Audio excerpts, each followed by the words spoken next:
अगर मैं आज आपको 10 लाख रुपए दे दूं, तो क्या आप पूरे विश्वास के साथ कह सकते हैं कि 10 साल बाद भी ये 10 लाख आपके पास ही होंगे? ज़्यादातर लोग कहेंगे हाँ, बिल्कुल। लेकिन सच शायद आपको हैरान कर दे। दुनिया में ऐसे अनगिनत लोग हैं जिन्होंने लाखों कमाए, कुछ ने करोड़ों भी कमाए, लेकिन कुछ साल बाद उनके बैंक अकाउंट में लगभग कुछ भी नहीं बचा। क्या उन्हें पैसा कमाना नहीं आता था? आता था। तो फिर गलती कहाँ हुई? उन्होंने पैसा कमाया, लेकिन पैसे के रूल्स कभी नहीं सीखे। याद रखिए, पैसा कमाना एक स्किल है, लेकिन पैसे को संभालना एक डिसिप्लिन है। और बिना डिसिप्लिन के सबसे बड़ी इनकम भी धीरे धीरे गायब हो सकती है। यही वजह है कि एक व्यक्ति सामान्य सैलरी में भी धीरे धीरे फाइनेंशियली स्ट्रांग बन जाता है, जबकि दूसरा बड़ी सैलरी होने के बावजूद हर महीने फिर से जीरो पर पहुंच जाता है। फर्क उनकी इनकम में नहीं, फर्क उनके मनी रूल्स में होता है। आज की इस वीडियो में मैं आपको 30 साल से पहले सीखने वाले 10 सबसे ज़रूरी मनी रूल्स बताऊंगा। ये कोई रातों रात अमीर बनने का फॉर्मूला नहीं है, ना ही कोई सीक्रेट इन्वेस्टमेंट ट्रिक। ये ऐसे प्रिंसिपल्स हैं जो आपको जीवन भर बेहतर फाइनेंशियल डिसीजंस लेने में मदद कर सकते हैं। और आखिरी रूल शायद आपकी पैसे के बारे में पूरी सोच बदल देगा। तो वीडियो अंत तक ज़रूर देखिए, क्योंकि असली फाइनेंशियल गेम अब शुरू होता है। इस वीडियो में हम सिर्फ सेविंग की बात नहीं करेंगे, हम समझेंगे क्यों कुछ लोग कम कमाकर भी आगे निकल जाते हैं और कुछ लोग ज़्यादा कमाकर भी वहीं के वहीं रह जाते हैं। हम बात करेंगे money habits, money psychology, financial mistakes और ऐसे प्रैक्टिकल रूल्स की जो आपकी पूरी फाइनेंशियल जर्नी बदल सकते हैं। लेकिन शुरुआत करते हैं उस रूल से जिसे अगर आपने समझ लिया तो आपकी अगली सैलरी शायद पहले जैसी खर्च नहीं होगी। मनी रूल एनो, एक इनकम नहीं, आइडेंटिटी बदलो। मैं आपको एक छोटी सी कहानी सुनाता हूँ। दो दोस्त थे, आरव और विवेक। दोनों ने एक ही साल ग्रेजुएशन की। दोनों को लगभग बराबर सैलरी वाली जॉब मिली। पहली सैलरी आते ही आरव ने नया फ़ोन खरीद लिया, फिर बाइक की ईएमआई, फिर ब्रांडेड शूज़, फिर हर वीकेंड बाहर खाना। उसे लगने लगा अब मैं अच्छी कमाई करने लगा हूँ, मुझे अच्छी लाइफ जीनी चाहिए। दूसरी तरफ विवेक ने भी अपने लिए कुछ खरीदा, लेकिन उसने सबसे पहले अपनी इनकम का एक छोटा हिस्सा अलग रखा। उसने खर्च करने से पहले अपने फ्यूचर को पेमेंट किया। दोनों की सैलरी बराबर थी, दोनों की उम्र बराबर थी, दोनों की अपॉर्चुनिटीज भी लगभग बराबर थीं। फिर 5 साल बाद दोनों की फाइनेंशियल लाइफ बिल्कुल अलग क्यों थी? क्योंकि आरव ने सिर्फ अपनी इनकम बदली थी, विवेक ने अपनी फाइनेंशियल आइडेंटिटी बदल दी थी।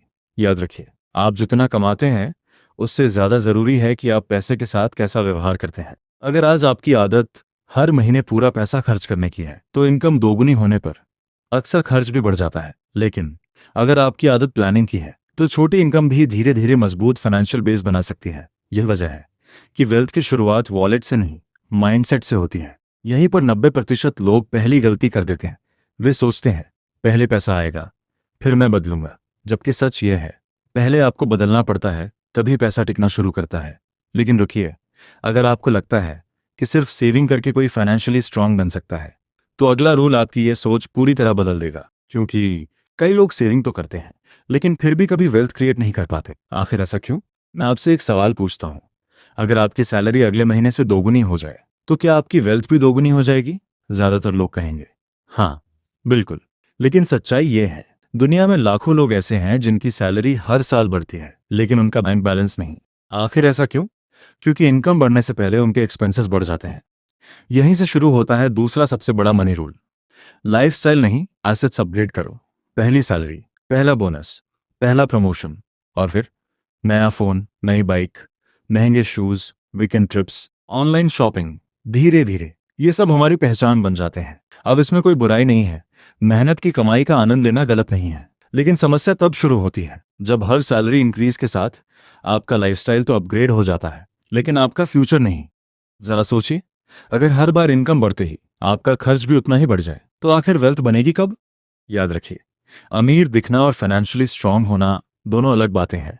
बहुत से लोग बाहर से सफल दिखाते हैं, लेकिन अंदर से फाइनेंशियल प्रेशर में जी रहे होते हैं। इसलिए अगली बार सैलरी बढ़े तो खुद से सिर्फ एक सवाल पूछिए, क्या मैं अपनी ज़िंदगी अपग्रेड कर रहा हूँ या सिर्फ अपना लाइफस्टाइल? अगर जवाब दूसरा है, तो रुककर सोचिए, क्योंकि यही फैसला अगले 10 साल तय कर सकता है। लेकिन मान लीजिए आपने खर्च भी कंट्रोल कर लिया, फिर भी एक सवाल बचता है, पैसा आखिर जाए कहाँ? यहीं पर तीसरा रूल आपकी सबसे ज़्यादा मदद करेगा। हर रुपया आपका एम्प्लॉय है। ज़्यादातर लोग पैसे को सिर्फ खर्च करने की चीज़ समझते हैं, लेकिन फाइनेंशियली समझदार लोग हर रुपए को एक एम्प्लॉय की तरह देखते हैं। सोचिए, अगर आपकी कंपनी में 100 एम्प्लॉयज़ हों और उनमें से 80 बिना कोई काम किए रोज़ घर चले जाएं, तो क्या कंपनी आगे बढ़ेगी? बिल्कुल नहीं। ठीक यही आपके पैसों के साथ होता है। हर रुपया या तो आपके लिए काम करेगा या बिना कुछ किए आपकी जेब से बाहर चला जाएगा। इसलिए हर खर्च से पहले एक छोटा सवाल पूछिए, क्या यह खर्च मेरे भविष्य को मजबूत करेगा या सिर्फ आज की खुशी देगा? दोनों में फर्क समझना ही फाइनेंशियल मैच्योरिटी है। इसका मतलब यह नहीं कि कभी घूमिए मत, कुछ खरीदिए मत, बल्कि हर खर्च का एक कारण होना चाहिए। बिना डायरेक्शन का पैसा ज्यादातर समय बिना रिजल्ट के चला जाता है। अगर आप यहाँ तक वीडियो देख रहे हैं तो एक बात साफ है, आप सिर्फ पैसा कमाना नहीं, उसे समझना भी चाहते हैं। लेकिन यकीन मानिए, अभी तक हमने सबसे महत्वपूर्ण रूल की बात ही नहीं की है, क्योंकि अगला रूल लाखों लोगों को फाइनेंशियल क्राइसिस से बचा सकता है। और अफसोस की बात, ज्यादातर लोगों को इसकी याद तब आती है जब बहुत देर हो चुकी होती है। इसलिए वीडियो अंत तक जरूर देखिए। Money rule NO 4 emergency fund luxury नहीं, सेफ्टी नेट है। मान लीजिए कल अचानक आपकी जॉब चली जाए, या घर में कोई मेडिकल इमरजेंसी आ जाए, या कोई ऐसी सिचुएशन आ जाए जहां अगले कुछ महीनों तक इनकम रुक जाए, तब क्या होगा? अगर उस समय आपके पास कोई फाइनेंशियल कुशन नहीं है तो आपको ऐसे फैसले लेने पड़ सकते हैं जो आप सामान्य परिस्थितियों में कभी नहीं लेते। यही कारण है कि फाइनेंशियल प्लानिंग में इमरजेंसी फंड को बहुत महत्वपूर्ण माना जाता है। यह आपको अमीर नहीं बनाता, लेकिन मुश्किल समय में आपको टूटने से बचा सकता है। कितना इमरजेंसी फंड होना चाहिए? इसका एक ही जवाब सभी पर लागू नहीं होता। यह आपकी इनकम, जिम्मेदारियों और व्यक्तिगत परिस्थितियों पर निर्भर करता है। लेकिन सिद्धांत हमेशा एक ही है, मुश्किल समय आने से पहले तैयारी की जाती है, बाद में नहीं। याद रखिए, बारिश शुरू होने के बाद छाता खरीदने निकलेंगे तो शायद देर हो चुकी होगी। पैसों के साथ भी बिल्कुल यही नियम लागू होता है। अब तक हमने समझा माइंडसेट, लाइफस्टाइल, मनी डायरेक्शन और इमरजेंसी फंड, लेकिन अब वीडियो का सबसे दिलचस्प हिस्सा शुरू होने वाला है। अब हम जानेंगे गुड डेट और बैड डेट में क्या अंतर है, क्यों इन्वेस्टिंग की जल्दबाजी कई लोगों को महंगी पड़ती है, और सबसे आखिर में मैं आपको एक ऐसा मनी फ्रेमवर्क बताऊंगा जो शायद आपकी पूरी फाइनेंशियल लाइफ का डायरेक्शन बदल दे। क्योंकि असली वेल्थ पैसे से पहले सोच में बनती है। अब तक हमने माइंडसेट, लाइफस्टाइल, स्पेंडिंग और इमरजेंसी फंड की बात की, लेकिन अब हम उस जगह पहुंच चुके हैं जहां ज्यादातर लोग अपनी सबसे महंगी फाइनेंशियल गलती करते हैं। और मजे की बात, उन्हें लगता है कि वे बिल्कुल सही कर रहे हैं। यहीं से शुरू होता है असली financial game. Money rule NO 5, हर कर्ज बुरा नहीं होता, लेकिन हर कर्ज अच्छा भी नहीं होता।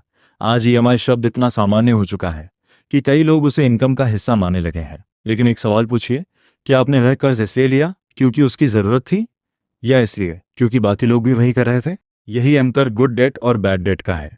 अगर कोई फाइनेंशियल डिसीजन भविष्य में आपकी क्षमता, कमाई या मूल्य बढ़ाने में मदद करता है तो उसका मूल्यांकन अलग तरीके से किया जा सकता है।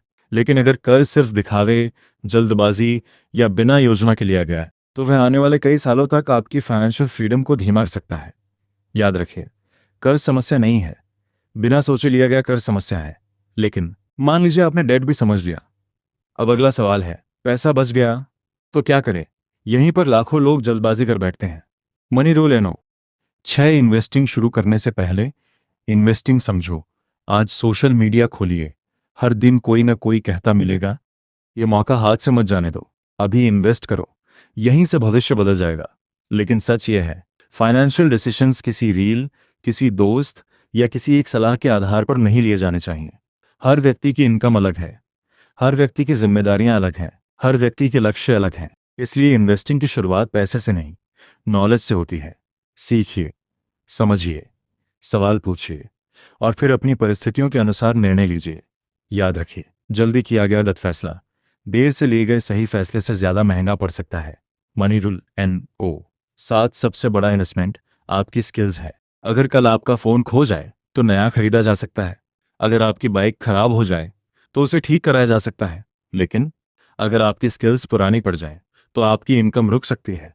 इसलिए सफल लोग सिर्फ पैसा नहीं बचाते, वे खुद को लगातार अपग्रेड भी करते हैं। नई स्किल, बेहतर कम्युनिकेशन, नई टेक्नोलॉजी, नई नॉलेज, ये खर्च नहीं, भविष्य की तैयारी है। कई बार सबसे अच्छा रिटर्न किसी इन्वेस्टमेंट प्रोडक्ट से नहीं, बल्कि खुद को बेहतर बनाने से मिलता है। Money rule NO 8, comparison wealth का सबसे बड़ा दुश्मन है।